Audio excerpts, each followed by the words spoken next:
What's up guys, welcome back to today's video where we're just hanging out. Imagine that I called you, I said come over, bring your favorite face mask, your favorite nail polish, because we are just gonna pamper ourselves and hang out. It's only about 11:15 in the morning. I've already had a full workout, a full breakfast. I went out for coffee. I am just like ready to slay this day. Today guys, while we hang out, I'm just gonna go ahead and apply this Peter Thomas Roth Irish Moor Purifying Black Mask. I've actually reviewed this mask before. I'll have it linked down below if you want like a full in-depth review. So today has been so great, you guys. I've got so much energy. I'm ready to talk to you guys. I'm ready to hang out. Let's go ahead and get this face mask on my face.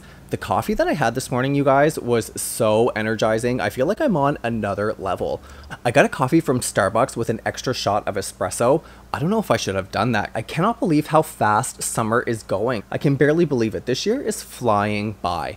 This is the first summer that I haven't gone on vacation in years and years and years, which is something that I chose to do. You know, I'm just really like in the groove for work and I'm feeling really good and like on top of things. So this summer I decided not to go on a summer vacation, but literally every summer up until now, I always go on at least 2 vacations. So I'm starting to go a little bit stir crazy.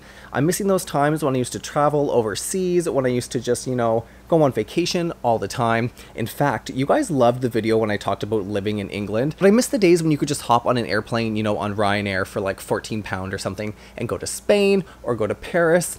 Do you guys know I actually went to Paris by myself just to see the Eiffel Tower and the Mona Lisa? This is right before I decided to move home from England, and I figured there was just no way that I could leave Europe without seeing the Mona Lisa and the Eiffel Tower. I mean, how iconic is the Mona Lisa and the Eiffel Tower? I was like, I cannot leave here without seeing those 2 things. At the time I was traveling by myself, but I thought for this trip in particular, I was like, you know what? You should go with a tour group, Trevor. That way you get to experience it with people, you get someone that gets to drive you, because I decided to take the bus, and then I took the ferry from England into France. That was so cool, and like the White Cliffs of Dover were so cool. You guys, I also just realized I did not say, I don't want to hear any hate comments down below, you guys. I don't want to hear from any of you Beehive about my Boycott Beyonce t-shirt. You guys, this t-shirt is actually from her Formation World Tour. It's not actually a Boycott Beyonce t-shirt, so I don't want to hear any hate in the comments down below from the Beehive. I stan Beyonce, I live for Beyonce, and this is actually from her world tour. So anyway, back to me wanting to see the Eiffel Tower and the Mona Lisa. So I booked this tour. I actually forget which tour group it was with, but like I said, we got the bus down to the Cliffs of Dover, and I got the ferry from the Cliffs of Dover over into France, and then that's when I saw the Eiffel Tower and the Mona Lisa with this group of friends. Now you guys, sometimes the best memories you form are when you're traveling by yourself, and it's those random people that you meet, those random connections that you make. I met 2 guys that were traveling together and 2 girls that were traveling together. They were around my age, and we just hung out for the whole trip. It was actually so fun and so random. Oh, I love Paris, you guys. Here I am in Paris boating on the Seine River, like one of the most iconic memories of my life. And it was a sunset cruise, and we were going down the Seine River, and all of a sudden you kind of like turn a corner and there's the Eiffel Tower, and because the sun was setting, they had it all illuminated and sparkling. I think it's still doing that right now, but it was like the most iconic thing I've ever seen, floating down the Seine River in France, just like on a total choice that I had made on my own. Like, I was the one that decided to go there. I wanted to see the Eiffel Tower. I wanted to see the Mona Lisa, and like I got myself there. So it was such like an iconic moment just to see that Eiffel Tower sparkling. Oh, I wonder if there's any pictures that I can find. It was just like so magical. It almost felt like a Disney movie, but in real life. Oh, and let me tell you guys, I'm obsessed with the Mona Lisa. I always have been. I'm a big art lover. So aside from the Eiffel Tower, like I needed to get to Paris to see the Mona Lisa. I just think she is so, I mean, I keep using the word iconic. So I remember the exact morning that we showed up at the Louvre. I actually have a picture right over there, a postcard that I got. First of all, how amazing is that museum? So we get there really early in the morning, and there was actually a lineup outside of people. So we get in line, me and my whole tour group, and we're just like getting ready to get inside, because what we had heard is you go directly to the Mona Lisa. Like, you get there early and you basically, when the doors open, you run. People were walking so fast. Other people were running. There was people being like basically trampled to get to the Mona Lisa. And the Mona Lisa is not close to the front door, or at least the front door that we went through. So I mean, it was a long jog. Like, I would say it was like the length of a football field by the time we got to the Mona Lisa. If any of you guys have seen the Mona Lisa before, let me know in the comments down below what your first impression was, because I know as soon as I entered that room, it was like, first of all, It was really small. It was a lot smaller than I thought, and I've actually talked to other people about this, and almost everyone's first impression is, oh my gosh, she's so small.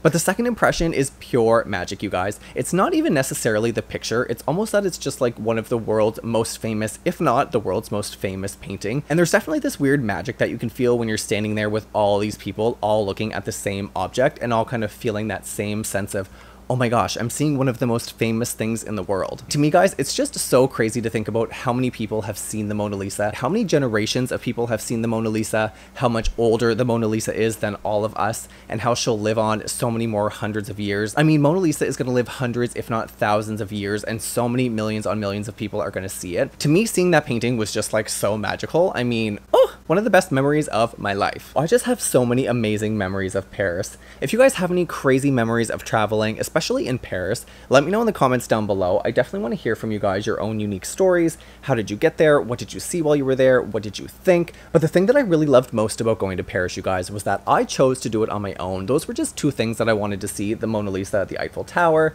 and really do all of that traveling, and I made it happen. So traveling is just that easy. If you want to get out there and see things, you just have to go. I have got so many fantasy vacations planned in my head, you guys, and you know what? I know that they're going to happen. It's just a matter of time.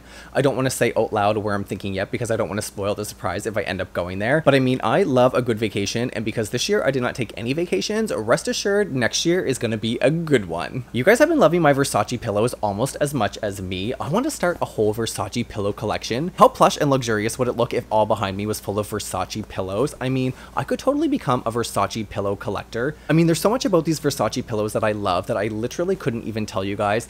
They actually remind me of my grandparents, my nanny and my grampy. Not necessarily the Versace pillow, but the print that's on it and the details around the edge here, this little rope. I mean, it all reminds me so much of my grandparents. I think that's why I love it so much. But I've seen other Versace pillows online and they kind of all fit with the same theme. So maybe I'll splurge and pick up a couple more Versace pillows for a nice backdrop. I mean, what do you guys think? Okay guys, so I'm just gonna give my face a quick rinse and I'll meet you guys right back here and we'll talk about the results of this Peter Thomas Roth Irish Mud More mask. What a mouthful. I'll see you guys in 1 second. Oh my gosh, you guys, this face mask is just like life snatching because some of you in the comments want to say that I'm 63, you guys, but my skin looks so much more snatched now and ready for the week. I love this face mask because not only is it purifying, but it's also like intensely hydrating. I actually like this one way better than a clay face mask that dries down and gets really crunchy and like pulls out all of those oils from your skin.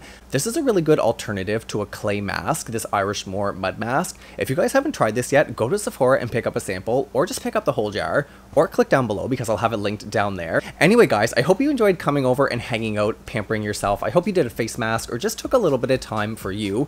I hope you enjoyed this totally random story of how I went to Paris just to see the Eiffel Tower and the Mona Lisa. I didn't even plan to talk about that story today. I sat down here with no intention of telling any specific story. I thought I would just sit down and talk to you guys, and how I traveled to Paris to see the Mona Lisa and the Eiffel Tower is the story that came out. So, I mean, if you take anything away from this story time, it's that if you want to see something or you want to do something, it's just as easy as going and doing it. I mean, you have the power to go anywhere and do anything in your life. Life is all about what you make it. So my biggest advice is if you want to do something or you want to see something, go do it. Like always, if you want to keep hanging out between now and the next video, you can watch more right here. And you can subscribe right here. If you made it to the end of this video, Romeo and I love and appreciate you so much. Don't be Romeo. Until the next video, guys, we can't wait to see you then. Bye, guys.